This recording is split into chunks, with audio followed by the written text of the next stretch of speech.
and thank you for having me here. And today I will, as mentioned, tell you how we run our electronic administrative processes at CERN and how the workflow is managed.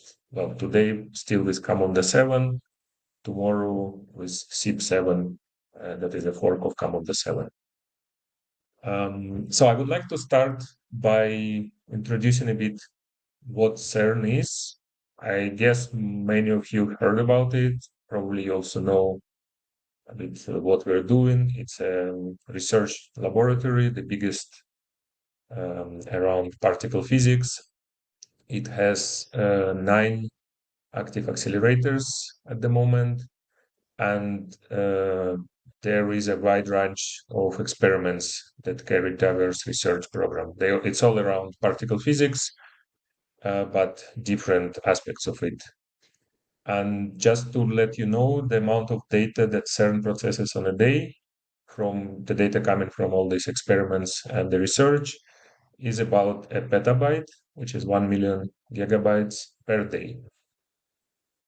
So now, CERN is not just experiments, and well, fortunately or unfortunately, it's not run by the workflows, but by people.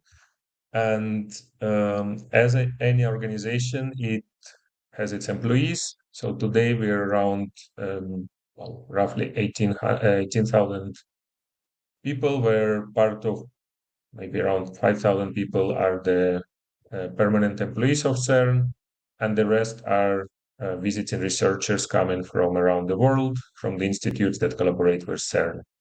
So, of course, to host all those people, to host the experiments, and to make the organization run, we need buildings, we need infrastructure, and we span across Switzerland and France. There is one site that is right across the border. There is another one fully in France, and there are different entry points to the experiment. So, of total, it's well, slightly more than 400,000 square meters of facilities. And the budget of the organization is about 1.2 billion Swiss francs contributions from different member states. So, what it means in terms of processes is any organization, we need to run all these HR processes as hiring people, supporting them during their career, trainings, retirement, pension, salary payments, paying to the contractors, paying to the suppliers, managing the facility itself, access to the facility, maintenance, build new constructions, etc., and much more. So that's where we are actually focusing, my group, and in particular my team in the more core parts of all these systems, is to facilitate the management of such processes. And because if all this had to be done on paper, of course, you can imagine it would be very difficult.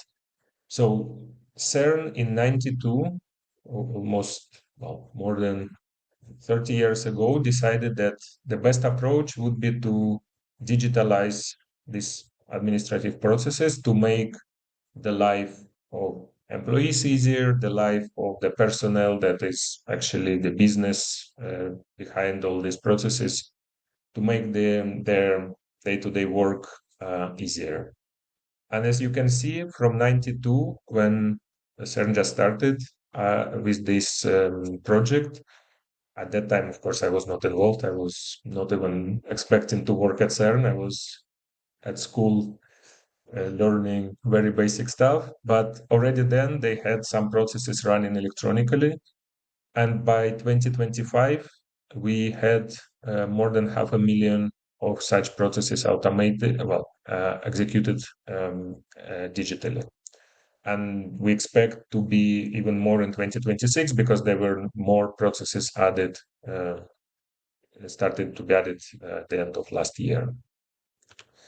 So why and how it facilitates our life, the day-to-day as a normal employee. And I would like to share a bit my personal story, which dates back to 2011 when I just joined the group where I'm working today. And their offices were located in this building that you can see in the center of the picture. And it's actually partially one of the CERN data centers, and it has also some area with the offices. And of course, because there's a data center, they had a bit more stricter security to access this building. So there was this door that you can see in the picture, which normally during the day would be open, but in the evenings after 5 p.m., the door would close and you need to badge to be able to enter. So in my case, I arrived and I just started to do all these formalities. So I was a bit, of course, stressed because, if you leave the office and there is no one around, then if you don't have access, you're blocked. So the first thing I asked my colleagues, what can I do? How can I get this access? Because what I expected is that I would need to fill in some paper and maybe go to someone's office so that they can sign this paper and then potentially go bring it somewhere else so that they can then approve the access. Well, luckily for me, they explained to me that all this is much more modern at CERN, and all I need to do is to create an access request document in this system that I will introduce you through the talk. And I need to explain the reasons why I want to access this building. And as you can see, some of the information was already pre-filled. So of course, it's much easier for me that it knows my name, it knows where I'm located, what is my type of contract, how to contact me in case they have questions, and already which building I'm trying to get access as my office is located there. So I put the justification. I said I'm working in this building, so please give me access. And what happened next is that immediately after I signed the document, it went into the workflow. And as you can see, within seconds, it was already assigned to the person who is responsible to approve the access to this building. And then 1.5 hours later, the request was rejected with a certain reasons because, okay, my affiliation with the group was still not complete, so they did not know whether I'm eligible or not. But the idea here is that instead of a long process where I would need to probably wait a few days to get results, everything happened within 2 hours, and the person maybe was not even in the office at that time. Maybe he was already traveling back home, but he could access the email to see that there is a pending request for him and already go and consult it digitally and take the decision. So that's how one of the examples that makes our life easier at CERN with this tool. And of course, as I mentioned before, we have a variety of administrative processes, and through the years, we try to cover more and more of those whenever the need arises, whenever we feel that there is a process that starts to be taken too much time without digitalizing it. And you can see there we're talking about various claims. In case, for example, you want to get reimbursed for some trainings, bank details. If you change your bank account, you want CERN to still be able to pay your salary. So you have a document to notify all the involved entities at CERN that your bank details change. Absence requests, our yearly review document, and much more, recruiting, etc. So the complexity of those processes, of course, varies as well. We can talk about something as simple as leave request is the document that everyone has to fill in, whether they want to go on holidays or, for example, attend the conference if it requires absence from the during working hours. So this request gets approved by the direct supervisor, and then it registers in the HR systems to know that you are not present at the office. But there are also more complex processes, such as, for example, purchasing process, which covers any kind of purchase at CERN, whether you want to order a new fancy keyboard or chair for your office, to actually ordering from suppliers some parts that are needed to provide maintenance to the accelerator or to build the new detector for the experiment. As you can see, it involves a lot of different applications that are covering different areas at CERN, and it's all integrated into this electronic document handling system. So now, just to give you a bit of more details on this, the number one process at CERN is, without any surprises, is the leave request, with the roughly 2 million documents created since 92 when it was first introduced. And of course, this is because, well, everyone wants to go on holidays every now and then. Everyone every now and then goes on the business trip. Nowadays, we also need to fill it if we want to telework as well. If we're on a sick leave, this document is required as well. And as you can see, as I mentioned before, although it's not requiring many approvals in the process, the workflow is still relatively complex because, of course, there are different types of contract at CERN. The person who is coming to do a research for a short period of time does not follow the same process as the person who is hired and working full-time at CERN. And there can be special cases of if it's a medical leave, business trip, etc., etc. But then if we look at the purchasing process diagram that I mentioned involves much more interaction with other systems, it's becoming more and more complex. And that was just the high level diagram. Internally, it's around 30 sub-processes that can be triggered different conditions. And this document can sometimes be in process for up to 6 months because, of course, if it's a purchase of something very expensive, it needs to go through multiple approvals. There will be certain time between the contractor and CERN negotiating certain conditions. So roughly on every year, we have around 300 such documents actively being active and in progress. So that's a bit the overview of different processes we have at CERN that run digitally. Now, how do we run them and what is behind the scenes? So in 92, CERN was actually a pioneer in this. So the workflow engine was in fact made at CERN, developed at CERN by people who proposed to start digitalizing these processes. So it was running, even the first version, production version, was actually running in someone's machine. And this person who was the owner of this machine was responsible to sometimes restart it because, of course, the very first version was not as stable as you would expect today, the production. Then time passed, and of course, companies started to provide similar solutions on the market. And CERN has a lot of products also with from Oracle because they had very good discounts back then. So in 98, we moved to Oracle Workflow, which we used for a while, for 8 years, when I guess the conditions of the license or maybe the product was discontinued. So CERN had to move to another workflow engine, and that was ActiveVOS. Now, just to let you know, if you have questions, what are these and how did they work? 2006, I was not yet at CERN. I was finishing my studies at the university. So I cannot answer this, but I can tell you that by the time I was already at CERN, we were using Activity, which, if some of you maybe know, it's the engine from which Camunda was forked and then evolved separately.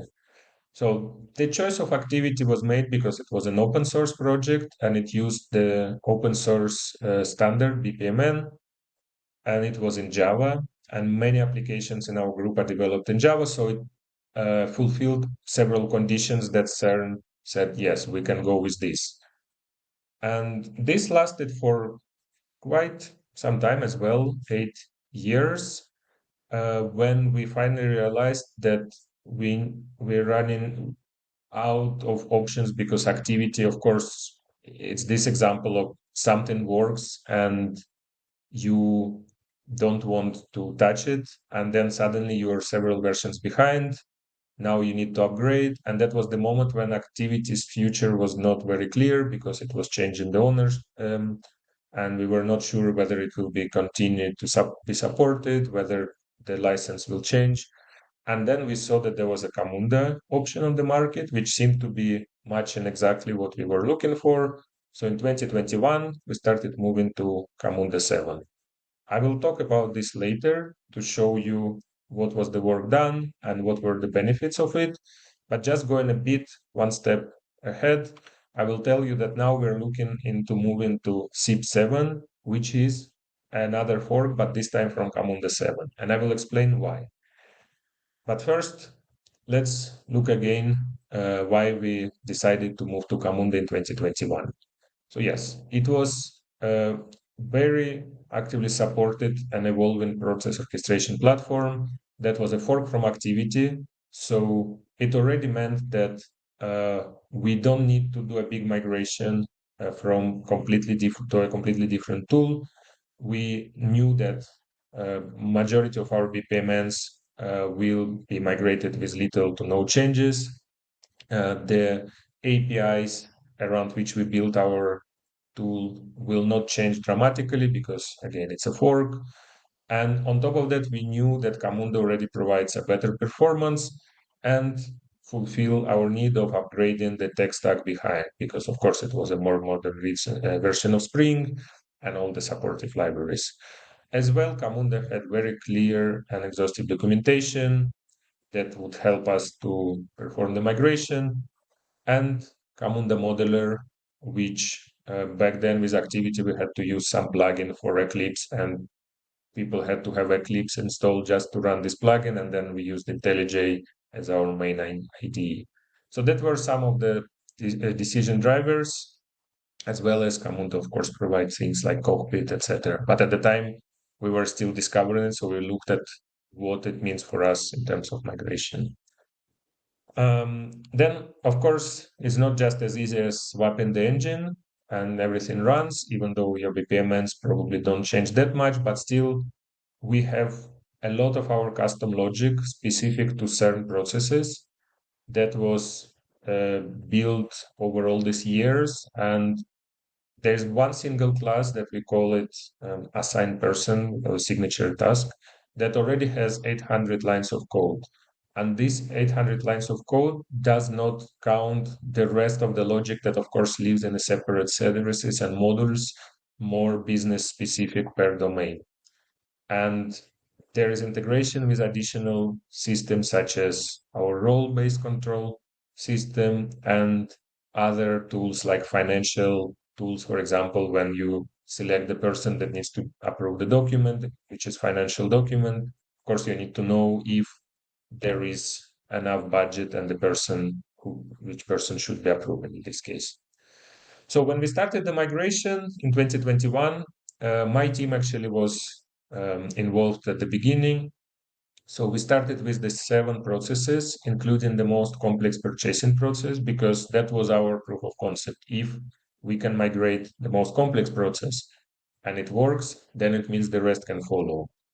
As it happened, we spent this 2021 to migrate the first processes, and then we built the guidelines and all the necessary changes around our code that then supported the other teams with the migration of their processes. So as you can see, we were going full on in 2022 and 2023, and then 2024 it was the last document, in fact, that belonged to my team, which we actually didn't know at the time that it was ours because the name was very confusing. So we had to catch up. We were the one starting the migration and we were the one actually finishing the migration. But in 2024, everything was running in Camunda 7 and we were pretty happy with this. Now, how we ensure that the migration goes smooth and that we can run 2 sims in parallel, because as you can see, it was not a one go that we finish the migration of all documents and then put Camunda in production. So what we did is, okay, on the left you have our web part of this electronic document handling system, and then on the right hand side you have a bit more in internals how things work. So what we introduced the two parallel queues, one to accept the user commands for activity, for the documents that are running an activity, and the other queue to accept the commands coming for Camunda migrated documents. So activity, everything was running as before, but for Camunda, of course, they would be directed to the new engine. And what allowed us to run this in parallel, even though activity at Camunda have different APIs in some cases, or the data might be not a one-to-one match, we have a layer of abstraction that abstracts the data that is needed for our document handling system to know where the document is in the workflow, who is supposed to sign it, and what would be the next steps from the actual engine. And as you can see, there's these tables in the database that, in fact, where activity or Camunda would write the information, and then we delegate to the engine just the part of deciding which step is the next one and who would be the person assigned at this step. And that's how we could run both engines in parallel and still provide the same interface for the users and have documents running into different engines in parallel. But of course, that is the architecture and it's good on paper and it will work, but we cannot just blindly go and migrate our BPMNs, right? We need to make sure that it will still work without asking the users to test it. So what we did is we developed our own testing framework that was based on JUnit 5. And what it would do, it would start the whole process in memory. So we would run, for example, activity engine, and we would execute the process from start to end through different paths. And then we would assert which steps were executed, which process variables were assigned at each step, what person was selected. And that way we could first build our test cases on activity because we know that it works and it's battle proven in production. And then we would execute the same tests against our Camunda version of this document. So how it would look in practice, we start the process and each test would say, start this process, let's say leave request, and go through the steps of approving a holiday. And then we know that at the end of the holiday approval, the supervisor should be notified and the secretary should be notified.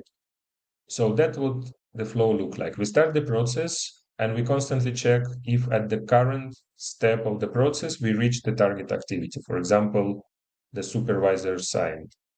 If no, then we let the engine continue running the process.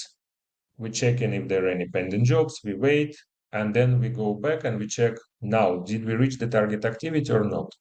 If yes, then we stop the process and we do the assertions who was assigned at this step, because of course we have our test personas, we know who would be the test supervisor for this person, etc., etc. If the target activity never reached after a certain time, the test times out, and we get a list of activities that were executed, and we exit with an error that would give developer information of what happened through the test execution. So then the developer can analyze why the target activity was not reached. Is it a problem with BPMN? Is there a problem with my Java code? And all this. So this helped us, of course, detect bugs during the migration. And there were some common ones. Of course, there were few things that can be human errors, but we had many common cases that people would forget to migrate their sub-processes, because if you have your big process that includes 30 sub-processes, the chance that you somehow missed one are very high. And this, of course, this test will directly indicate you, I never reached the point when the responsible for 5,000 Swiss francs signs the document. Of course, there were some bugs introduced by developer during refactoring, because you want to also improve things, but sometimes you make a mistake while improving things. So all this was caught by the tests. And of course, some corner cases also showed up during this, where we had to talk to the business and potentially improve the process. How did we implement this framework? How we managed to first run activity, then Camunda, the same tests, is the abstractions that we had on top of the APIs. So we don't call directly activity runtime APIs. We don't call directly Camunda runtime APIs from our tests. We have our control API layer that basically abstracts our business logic from the actual events that need to be sent to the workflow engine. And that way, we could then plug the implementation of activity first, make sure that all our test cases are green, and then plug in the Camunda implementation of this control API and validate it with the tests. And then the test itself would be provided. So we had a parent test class that would make a bit easier for the developers to write the test, so they don't need to remember which command they should send here and there. We would provide another layer of abstractions where we can say start the process, go to specific step, go to the end of the process, and the assertion methods that would help developer to assert various steps in the process. And then on top of that, already developers would write their test. They would say, test my leave request process from start to end, test telework request, test leave request when the supervisor is absent, and all these kind of scenarios. So in the end, we had around 900 tests covering our 74 production processes. On average, if you say it's 12 tests per process, but of course, you can have some processes that are very simple and others that are more complex. So with this, we actually had no major incidents or regressions. So it went pretty smooth for us, and everyone was happy with this. Of course, I mean, in every story, there is a happy path, but there were some obstacles on the way, which required us a bit of, let's say, hitting our head sometimes and thinking. And I will share with you a few that I find interesting myself. And the first of them is that once we switched from activity to Camunda, and we knew that Camunda runtime is much faster, we didn't expect that it's too fast for our implementation. So in fact, what happened, and that took us a bit of time because all those asynchronous processes are very hard to debug, is that there were some documents that people could approve from external tools. So they didn't have to go to this electronic document handling interface, but rather they had a separate tool that was managing something else, and internally it would require them to sign the document. So then this tool will programmatically call the APIs of the main EDH tool, and then the workflow will take care of the rest. So this submission was happening through the command queue, but then the state to report back to this external tool whether it is still pending or not was done through the database. And the way it was implemented is that it first would update the database that we are waiting for the workflow to process your command, and then workflow would process the command and then go and update the state saying that I processed your command. So then external tool will see that the document moved in the workflow. But since Camunda was so fast, it was a race condition that actually it would set faster in the database that it already processed the request, and then our own code would override it to say the command was sent. I'm waiting for it to be processed. And then people were seeing the documents that were still stuck, and they were not sure why. They were saying, okay, I signed it, but now I don't have an option to sign anymore, but it's still waiting for my signature. So of course, that was a bit of a mess. We analyzed the problem and we got rid of this database state management, and we switched directly to querying the workflow APIs to know whether it is being processed or not. The other problem we had was with one of our core processes, which we call transfer process, is a single BPMN that people can plug in if their document requires some data transfer to an external system at any step in the workflow. And this, what you see now on the screen, is how it was implemented in activity. And in fact, there's a lot of steps that were done in order to support retries and potential error handling. And that worked very well in activity, but with Camunda, since it had its own retry mechanism, this was breaking every now and then, and we could not understand first what's happening. But then after investigation, we understood that we no longer need to do all this complicated logic ourselves. And in fact, we were able to simplify this process, which you see now on the right, that would just do the call to the external service. And if it fails, we delegate everything to Camunda to do the retries. And only in case the retries are failed, then we notify the support, and then it's requiring a human intervention. So in the end, what we got with Camunda is a reliable process orchestration engine, which was providing us with the modern technology stack, which we could deploy in Kubernetes. It was also much easier to run locally than activity that we had. It had this automatic recovery, incident creation. The cockpit that was provided by Camunda allowed the support teams to identify what are the incidents, understand the problem, and resolve those incidents faster. And the documentation that helped all the newcomers, because we have a lot of onboarding and on CERN, because people come and go due to the contracts that we have. So we always have the rotation, and people need to have up-to-date documentation to know what they will be doing, because not everyone who is hired is an expert in Camunda or BPMN.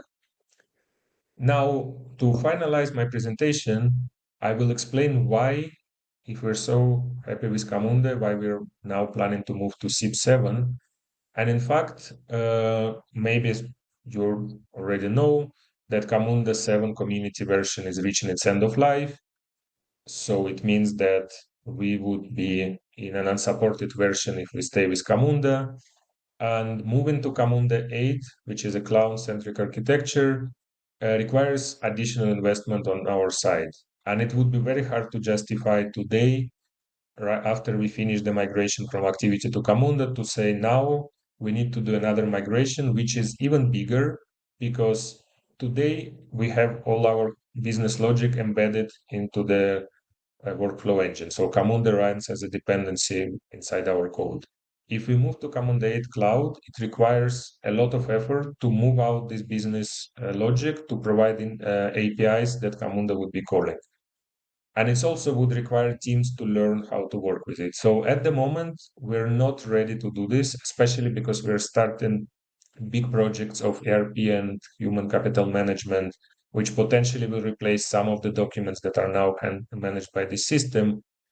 It means that we need some time to breathe, to work on something else, on some other upgrades, on some other implementations. And once we know exactly what will be the future of our electronic document handling system, then we can see further how we can evolve it towards more modern architectural practices. And in this case, CIB7 was a good alternative for us because it's a fork of Camunda 7. So it allows us a smooth migration without any additional investment.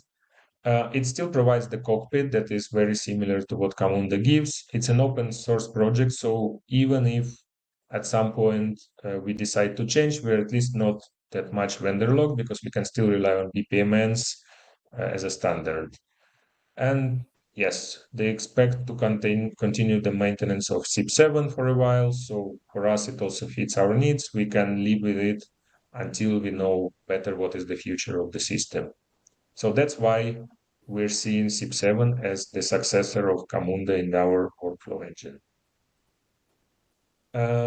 So next steps is actually planned for Q2 2026. I just finished planning this morning with my team. So it's one of the objectives. And then once we migrate the engine, we will start looking into the cockpit, because we had some enhancements done there, even in Camunda version. So we will need to see how this can be ported to CIB7. And with this, I thank you all for listening. I hope you found it interesting, and I'm open for any questions.